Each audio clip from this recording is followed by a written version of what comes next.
¿Qué tal? Bienvenidos a Medicaled y el día de hoy tenemos un nuevo video, el primero del 2023, cosa que nos tiene muy contentos. El día de hoy vamos a ver el tema del metabolismo de la bilirrubina, como ya lo vieron en el título de este enlace, ¿sí? Antes que nada me gustaría iniciar con una breve introducción de lo que es la bilirrubina, ¿no? La bilirrubina es un tipo de pigmento que se obtiene de la degradación del grupo hemo, ¿sí? Este grupo ya lo hemos visto en otros videos, es un grupo prostético que se encuentra en la hemoglobina del eritrocito, en la mioglobina del tejido muscular e incluso como parte de las hemoproteínas, que son principalmente enzimas que contienen estos grupos en su interior. Entonces, ahora sí, comprendiendo esto, vamos a ver cómo paso por paso podemos llegar desde el grupo hemo hacia lo que serían las bilirrubinas, ¿sí? El grupo hemo principalmente se tiene que liberar de los sitios en donde se almacena, ¿ok? Del 100% del grupo hemo que se libera, 80% se da en el vaso. ¿Por qué en el vaso? Bueno, el vaso es el principal órgano destructor de los eritrocitos senescentes o viejos, ¿sí? Ahí existe un sistema reticular endotelial en donde los macrófagos detectan esos eritrocitos y empiezan a lisarlos y a degradar, y sobre todo, una vez que degrada, reciclar sus componentes. Entonces, cuando se llega a obtener la hemoglobina de ahí, la hemoglobina se va a partir en dos, lo que son las cadenas peptídicas y el grupo prostético hemo. ¿Okay? El grupo prostético hemo, una vez que se obtiene, va en estos mismos macrófagos a procesarse por medio de reacciones enzimáticas, ¿sí? Entonces ya dijimos, 80% se da en el vaso. El otro 20%, aquí les puse la imagen de la cabeza de un fémur, y es porque se da en la médula ósea, sobre todo obteniendo el grupo hemo de los eritrocitos que están apenas en el proceso de la eritropoyesis, es decir, células inmaduras que por alguna u otra razón, ¿sí? Hacen apoptosis dentro del mecanismo de regulación, y entonces ese grupo hemo se tiene que estar reciclando, ¿sale?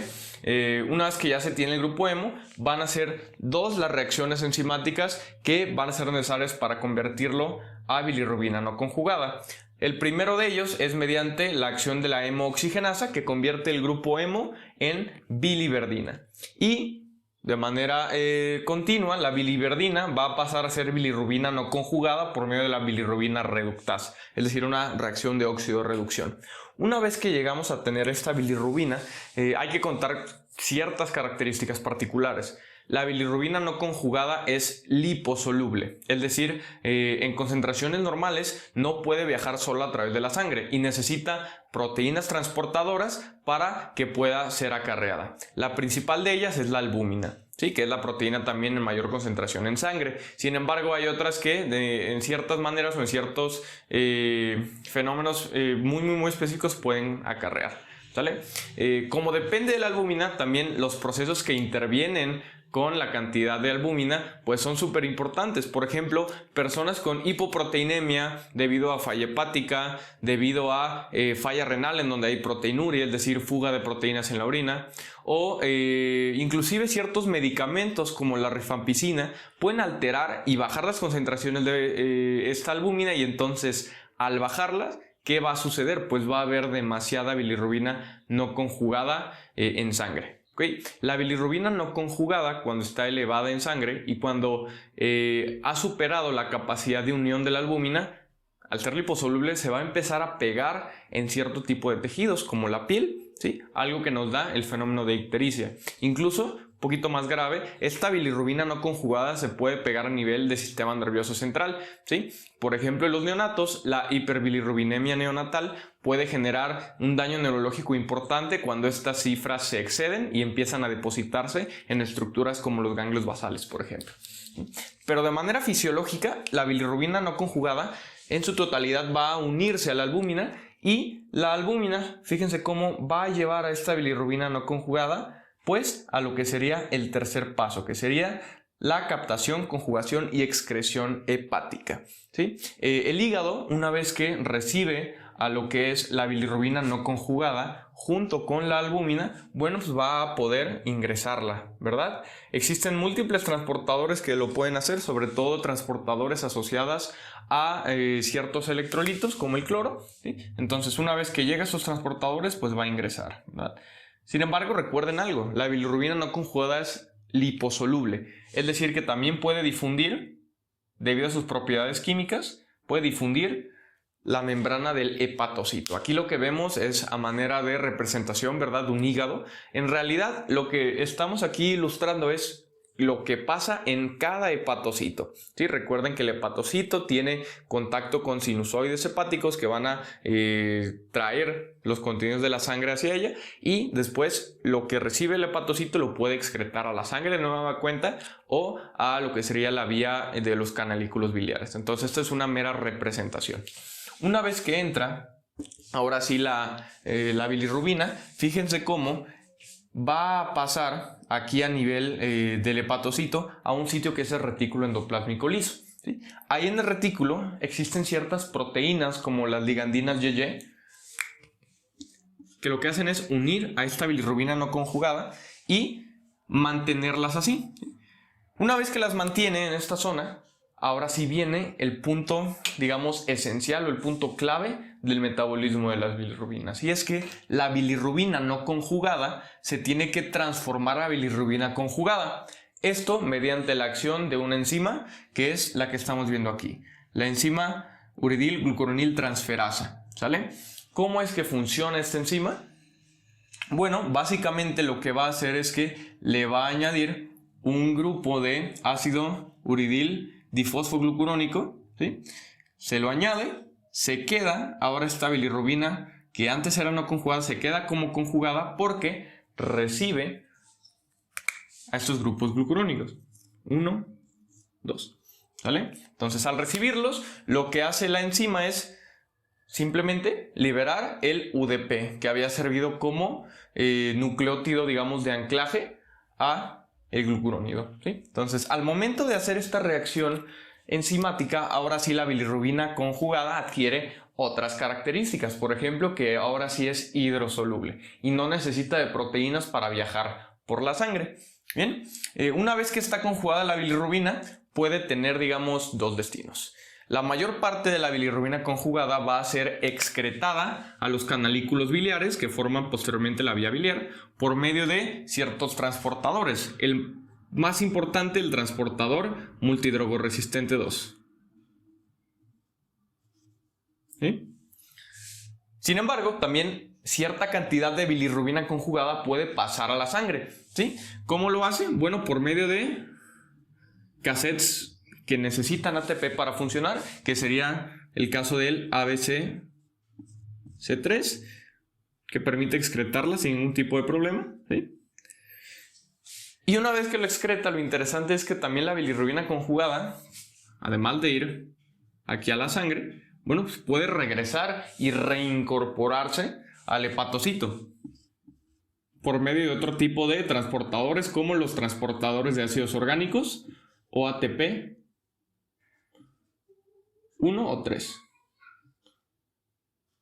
¿Sale? Entonces, esas son las diferentes formas en las cuales tanto la bilirrubina conjugada puede excretarse a vía biliar, que es, como habíamos visto, la mayor parte de ella, o incluso puede salir y reingresar al hepatocito. ¿Ok? Entonces, hasta el momento estaremos cumpliendo con el paso 3.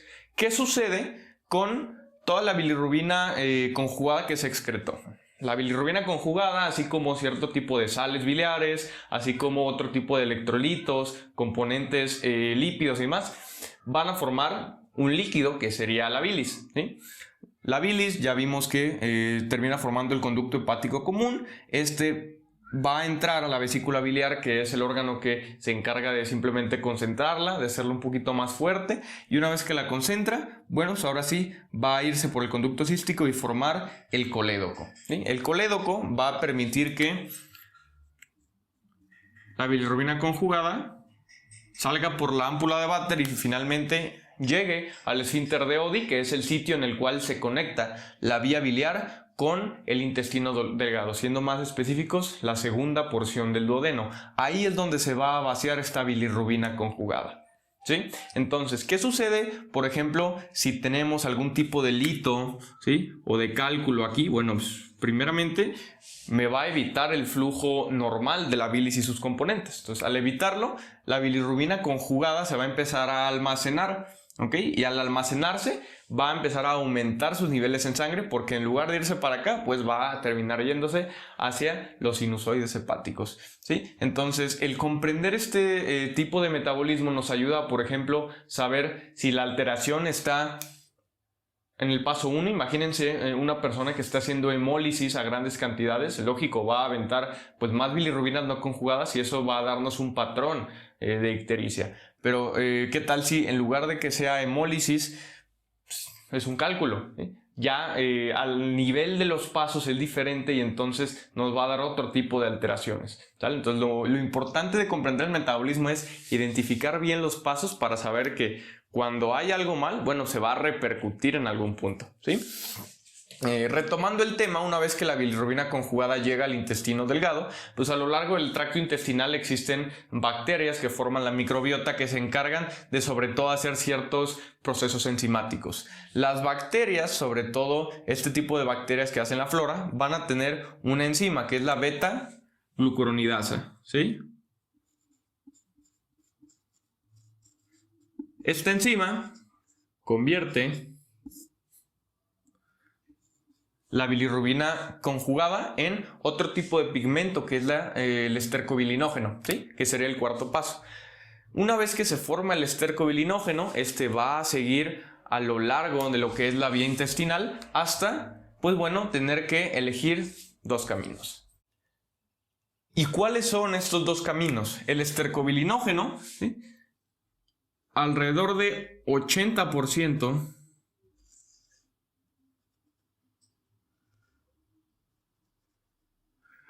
va a terminar formando la estercobilina, ¿sí? Este pigmento sería el que le da esa tonalidad café oscura a las heces, ¿sale? Por otro lado, el 20% que nos faltó acá